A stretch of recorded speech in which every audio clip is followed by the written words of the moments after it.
Carlos Castaneda's The Active Side of Infinity,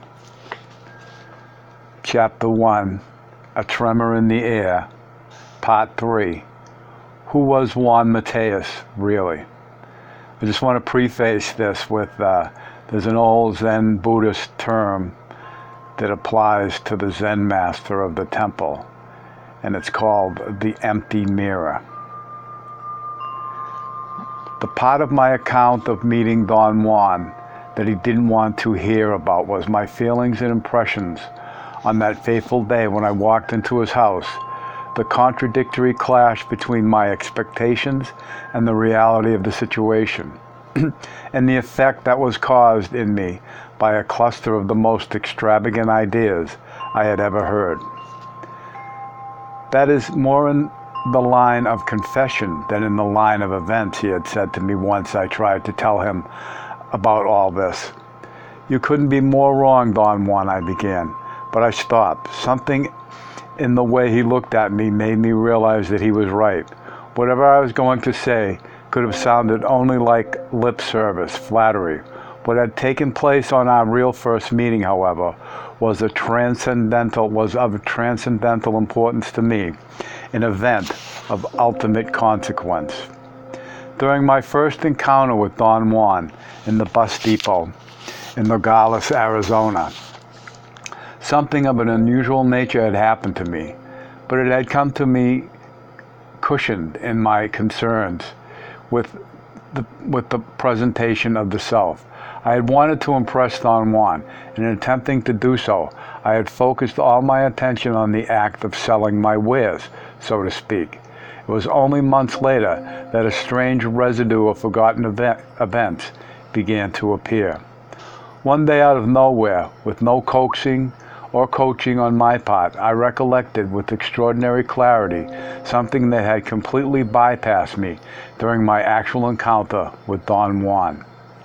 When he had stopped me from telling my name, he had peered into my eyes, and he had numbed me with his look. There was infinitely more than I could have said to him about myself. I could have expounded on my knowledge and worth for hours if his look had not completely cut me off. In light of this new realization, I reconsidered everything that had happened to me on that occasion. My unavoidable conclusion was that I had experienced the interruption of some mysterious flow that kept me going, a flow that had never been interrupted before, at least not in the manner in which Don Juan had done it. I had tried to describe to any of my friends what I had physically experienced. When I tried to explain to my friends what I had physically experienced, a strange perspiration began to cover my entire body. The same perspiration that I experienced when Don Juan had given me that look. I had been at that moment not only incapable of voicing a single word, but incapable of having a single thought. For some time after, I dwelled on the physical sensation of this interruption, for which I had no rational explanation. I argued for a while that Don Juan must have hypnotized me, and then my memory told me that he hadn't given me any hypnotic commands, nor had he made any movements that could have trapped my attention. In fact, he had merely glanced at me. It was the intensity of that glance that made it appear as if he had stared at me for a long time. It had obsessed me and had rendered me discombobulated at a deep physical level. When I finally had Don Juan in front of me again, the first thing I noticed about him was he didn't look at all as I had imagined him during all the time I had tried to find him. I had fabricated an image of the man I had met at the bus depot, which I had perfected every day by allegedly remembering more details. In my mind, he was an old man, still very strong and nimble, yet almost frail. The man facing me was muscular and decisive. He moved with agility, but not nimbleness. His steps were firm and at the same time light. He exuded vitality and purpose. My composite memory was not at all in harmony with the real thing. I thought he had short white hair and an extremely dark complexion. His hair was longer and not as white as I had imagined. His complexion was not that dark either. I could have sworn that his features were bird-like because of his age. Thank you. Oh. Sorry about that. But that was not so either. His face was full, almost round. In one glance, the most outstanding feature of the man looking at me was his dark eyes, which shone with a peculiar dancing glow. Something that had bypassed me completely on my prior assessment of him was the fact that his total countenance was that of an athlete. His shoulders were broad, his stomach flat. He seemed to be planted firmly on the ground. There was no feebleness to his knees, no tremor to his upper limbs. I had imagined detecting a slight tremor in his head and arms, as if he were nervous and unsteady. I had also imagined him to be about 5'6" tall, 3 inches shorter than his actual height. Don Juan didn't seem surprised to see me.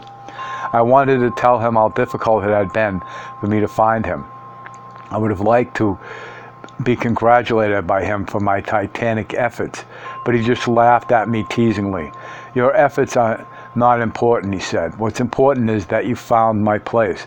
Sit down, he said, enticing me, pointing at one of the freight boxes under his Ramada, patting me on the back, but it wasn't a friendly pat. I felt like he had slapped me on the back, although he never actually touched me. His quasi-slap created a strange, unstable sensation, which appeared abruptly and disappeared before I had time to grasp what it was. What was left in me instead was a strange peace.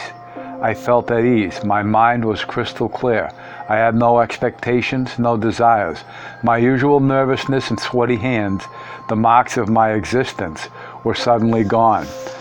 Now you will understand everything I am going to say to you, Don Juan said to me, looking into my eyes as he had done in the bus depot. Ordinarily, I would have found his statement perfunctory, perhaps rhetorical. But when he said it, I could only assure him, repeatedly and sincerely, that I would understand anything he said to me. He looked at me in the eyes again with a ferocious intensity. I am Juan Mateus, he said, sitting down on another freight box a few feet away from me. This is my name, and I voice it because with it I am making a bridge for you to cross over to where I am. He stared at me for an instant before he started talking again. I am a sorcerer, he went on. I belong to a lineage of sorcerers that has lasted for 27 generations. I am the Nawal of my generation. He explained to me that the leader of a party of sorcerers like himself was called the Nawal, and that this was a generic term applied to a sorcerer in each generation who had some specific energetic configuration that set him apart from the others.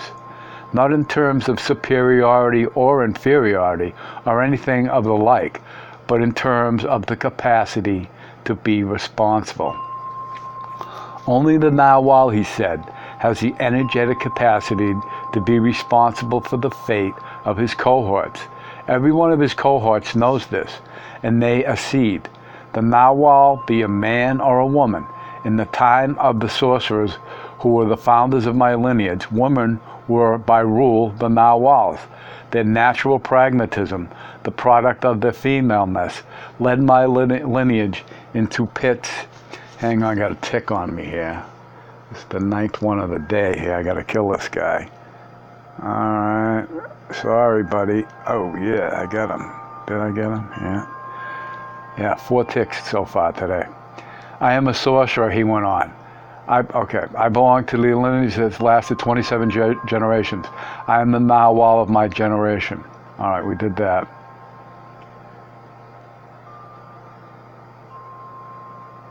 Where's the women here? Their natural pragmatism, the product of their femaleness, led my lineage into pits of practicalities from which we could barely emerge. Then the males took over and led my lineage into pits of imbecility from which we barely emerge now. Since the time of the Nawal Luan, who lived about 200 years ago, he went on, there has been a joint nexus of effort shared by a man and a woman. The Nawal man brings sobriety. The Nawal woman brings innovation. I wanted to ask him at this point if there was a woman in his life who was also the Nawal, but the depth of my concentration didn't allow me to formulate the question. Instead, he himself formulated it for me. Is there a Nawal woman in my life? He asked. No, there isn't any. I am a solitary sorcerer. I have my cohorts, though. At the moment, they are not around. A thought came from an uncontainable vigor in my mind. At that instant, I remembered that some people in Yuma had told me about Don Juan running a party of Mexican men who seemed to be very versed in sorcery maneuvers. To be a sorcerer, Don Juan continued, doesn't mean to practice witchcraft or to work to affect people or to be possessed by demons. To be a sorcerer means to reach a level of awareness that makes inconceivable things available. The term sorcery is inadequate to express what sorcerers do, and so is the term shamanism. The action of sorcerers are exclusive in the realm of the abstract, the impersonal. Sorcerers struggle to reach a goal that has nothing to do with the quest of an average man. Sorcerers' aspirations are to reach infinity and to be conscious of it. Don Juan continues saying that the task of sorcerers was to face infinity, and that they plunged into it daily as a fisherman plunges into the sea. It was such an overwhelming task that sorcerers had to state their names before venturing into it. He reminded me that in Nogales, he had stated his name before any interaction had taken place between us. He had, in this manner, asserted his individuality in front of the infinite. I understood with unequal clarity what he was explaining. I didn't have to ask him for clarifications. My keenness of thought should have surprised me, but it didn't at all. I knew at that moment that I had always been crystal clear, merely playing dumb for someone else's benefit. Without you knowing anything about it, he continued, I started you on a traditional quest. You are the man I was looking for. My quest ended when I found you, and yours when you found me now. Don Juan explained to me that as a Nawal of his generation, he was in search of an individual who had a specific energetic configuration, adequate to ensure the continuity of his lineage. He said that at a given moment, the Nawal of each generation for 27 successive generations had entered into the most nerve-wracking experience of their lives, the search for succession. Looking me straight in the eyes, he stated that what made human beings into sorcerers was their capacity to perceive energy directly as it flows in the universe. And that when sorcerers perceive a human being in this fashion, they see a luminous ball or a luminous egg-shaped figure. His contention was that human beings are not only capable of seeing energy directly as it flows in the universe, but they actually do see it, although they are not deliberately conscious of seeing it. He made right then the most crucial distinction for sorcerers, the one between the general state of being aware and the particular state of being deliberately conscious of something.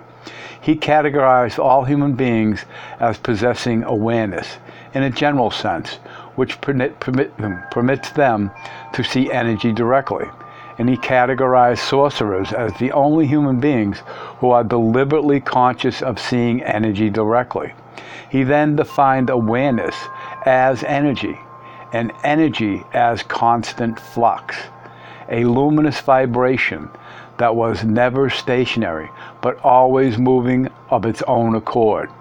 He asserted that when a human being was seen, he was perceived as a conglomerate of energy fields held together by the most mysterious force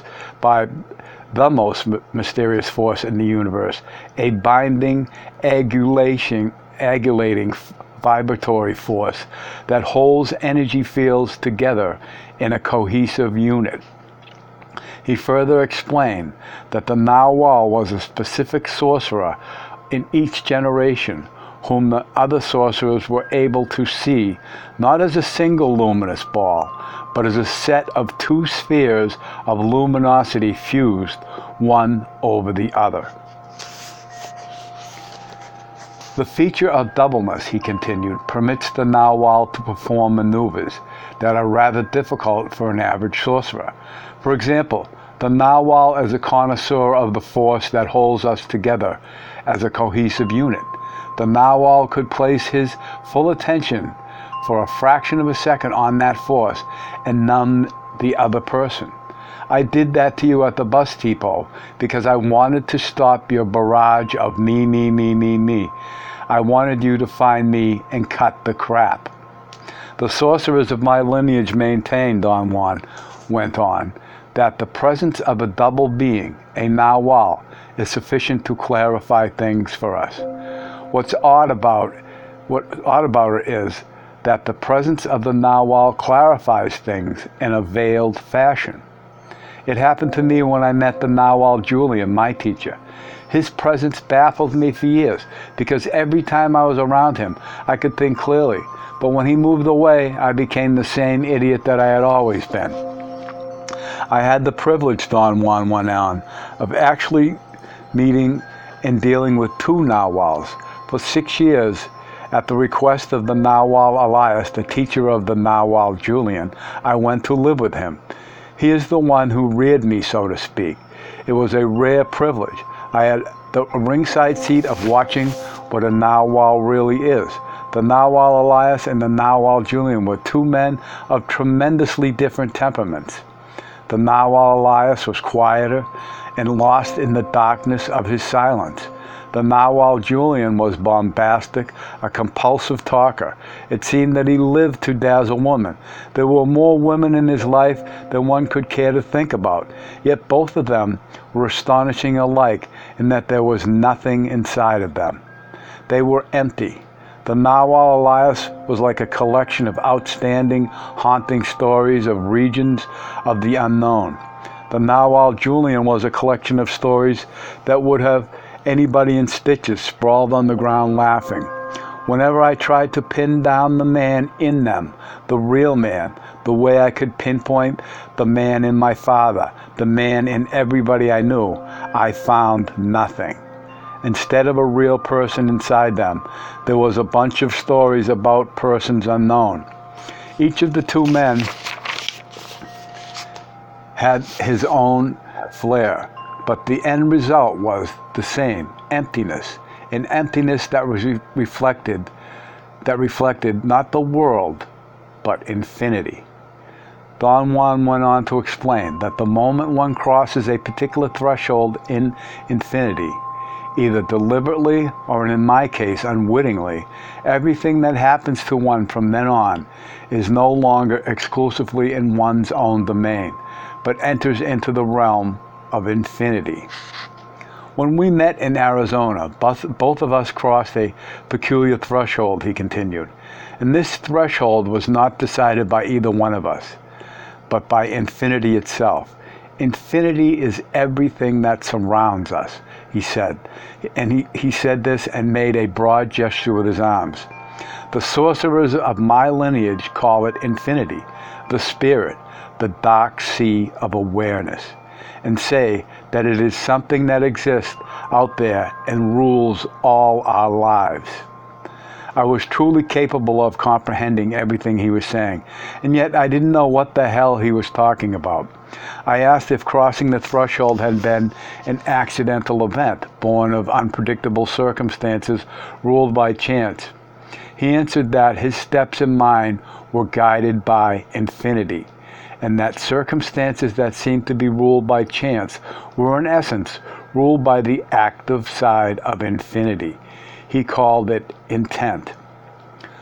What put you and me together, he went on, was the intent of infinity. It is impossible to determine what this intent of infinity is, yet it is there, as palpable as you and I are. Sorcerers say that it is a tremor in the air. The advantage of sorcerers is to know that the tremor in the air exists, and to acquiesce to it without any further ado. For sorcerers, there is no pondering, wondering, or speculating. They know that all they have is the possibility of merging with the intent of infinity, and they just do it. Nothing could have been clearer to me than those statements, as far as I was concerned. The truth of what he was telling me was so evident that it didn't permit me to ponder how such absurd assertions could have sounded so rational. I knew that everything that Don Juan was saying was not only a truism, but I could corroborate it by referring to my own being. I knew about everything he was saying. I had the sensation that I had lived every twist of his description. Our interchange ended then. Something seemed to deflate inside me. It was at that instant that the thought crossed my mind that I was losing my marbles. I had been blinded by weird statements and had lost every conceivable sense of objectivity. Accordingly, I left Don Juan's house in a real hurry, feeling threatened to the core by an unseen enemy. Don Juan walked me to my car, fully cognizant of what was going on inside me. "Don't worry," he said, putting his hand on my shoulder. "You're not going crazy. What you felt was a gentle tap of infinity." As time went by, I was able to corroborate what Don Juan had said about his two teachers. Don Juan Mateus was actually as he had described those two men to be. I would go as far as saying he was an extraordinary blend of both of them. On the one hand, extremely quiet and introspective, on the other, extremely open and funny. The most accurate statement about what a narwhal is, which he voiced the day I found him, was that a narwhal is empty, and that emptiness does not reflect the world, but reflects infinity. Nothing could have been more true than this in reference to Don Juan Mateus. His emptiness reflected infinity. There was no boisterousness on his part or assertions about the self. There was no speck of a need to have either grievances or remorse. His was the emptiness of a warrior traveler, seasoned to the point where he doesn't take anything for granted. A warrior traveler who doesn't underestimate or overestimate anything. A quiet, disciplined fighter whose elegance is so extreme that no one, no matter how hard they try to look, will ever find the scene where all that complexity has come together. End of chapter.